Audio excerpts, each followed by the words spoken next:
Shalom Chavrim, I'm Stephen Ben-Nun. You are watching Israeli News Live. We are here this morning. We've been kind of backing up just a little bit, trying to understand what's happening inside of Syria after missiles have rained down on the Homs base there inside of Syria. At first, there have been quite a few that were alleging that the Syrian air base was under attack by U.S. forces.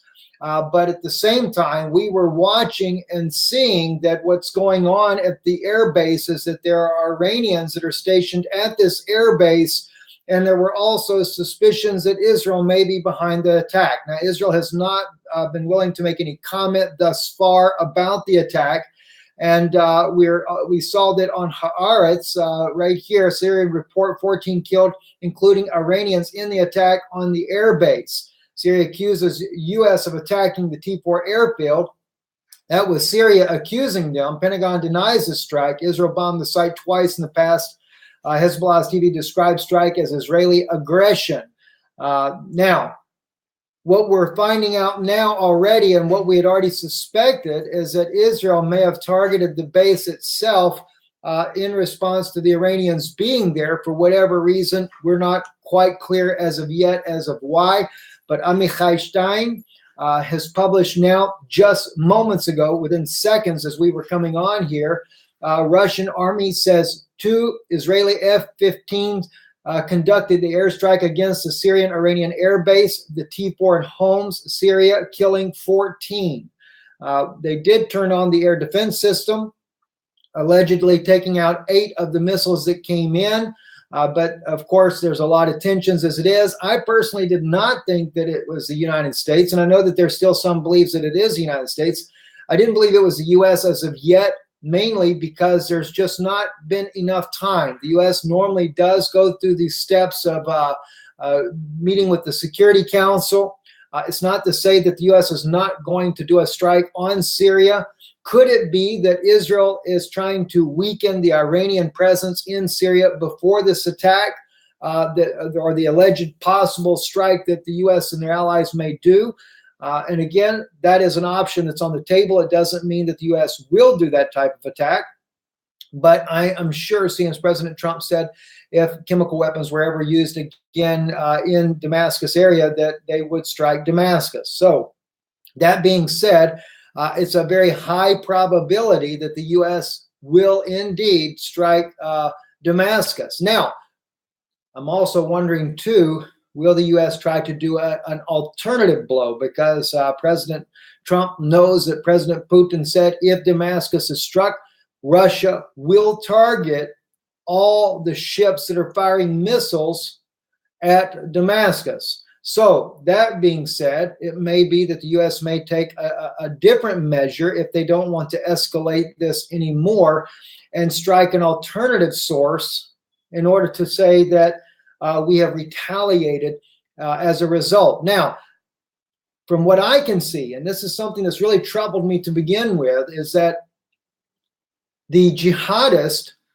or whichever group may have done this attack in Douma, this chlorine gas attack, I really believe that it is still being done by those jihadists that are fighting that area. And there were a couple of things I actually posted in the comments yesterday, a couple of things that came to my mind that caught my attention or made me think more about this. The white helmets are always there on the scene. They're always the ones covering what's happening. Have you ever wondered why the white helmets are not the victims of the chlorine gas attack themselves?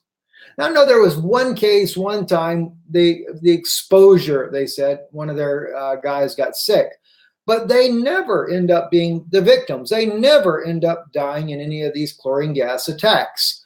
That seems to be just a little bit suspect, if you ask me. In fact, I did a search on it just to see, and it came up 0 searches found. That's just a little bit interesting, if you ask me. Why does nothing never happen to them? And there was another comment I posted. Let me just see if I can find my own comment real quick, because that was there was two issues, and I forget what the other one was that I raised on this about whether or not they were involved in these attacks here, and that's under this Joint Chiefs here. I don't know if my comment stays at the top or if I funnel down into these 684. Okay, here we go. This was the other thought. Another thought to consider: Russia and Syria always willing to transport, yeah, that's the other one, transport the enemies and Syria civilians away from the war zone. But notice, they even bus the enemy to other locations in Syria. Why would they use chemical weapons if they're willing to take the enemy to safety?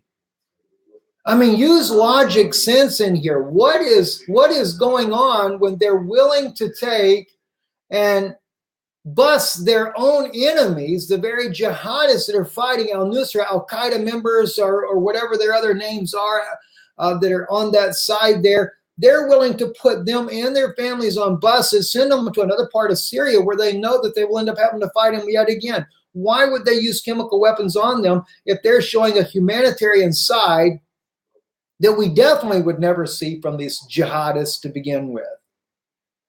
You know, I'm sure after me bringing these issues out, they're going to quickly hear it. And of course, they will try to make a response. Just like we see propaganda coming out that, well, there's radio intercept that the generals of Israel, or excuse me, the generals of Syria give the okay to launch a chlorine gas attack. We know anybody can take and fabricate whatever they so desire. And I won't go into why I know those things, but I do know those things. We have been in contact, though, with our friends on the ground in Syria.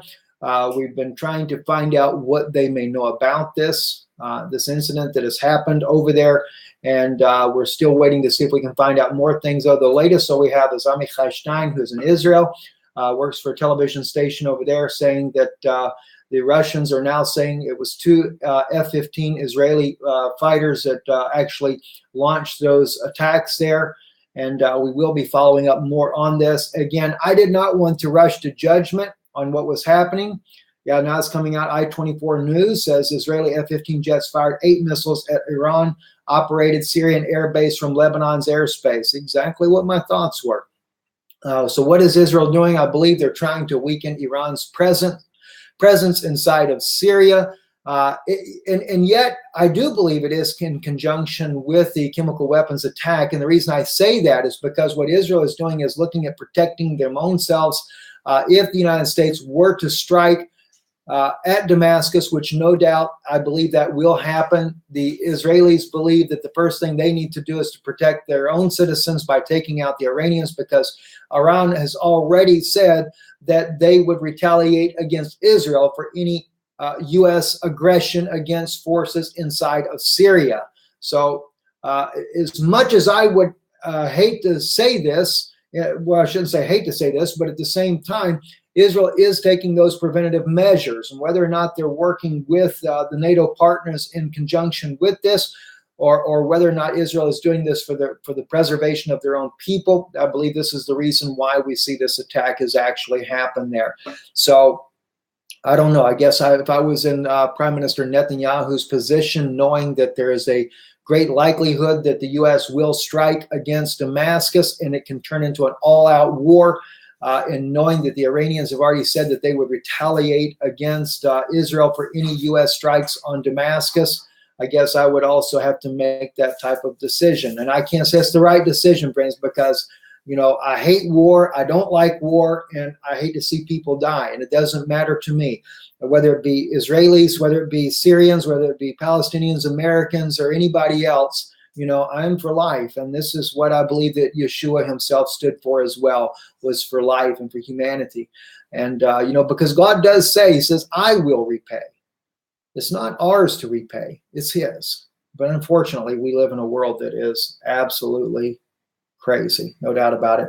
God bless you all for watching. I know it's really late in America, depending on where you're watching at. I was, of course, it's already morning time here, getting close to about 9 a.m. in the morning here. Very late, except for those on the far west coast. They were late for you guys as well. So shalom, God bless you. Thank you for watching, and we hope to talk to you guys again soon.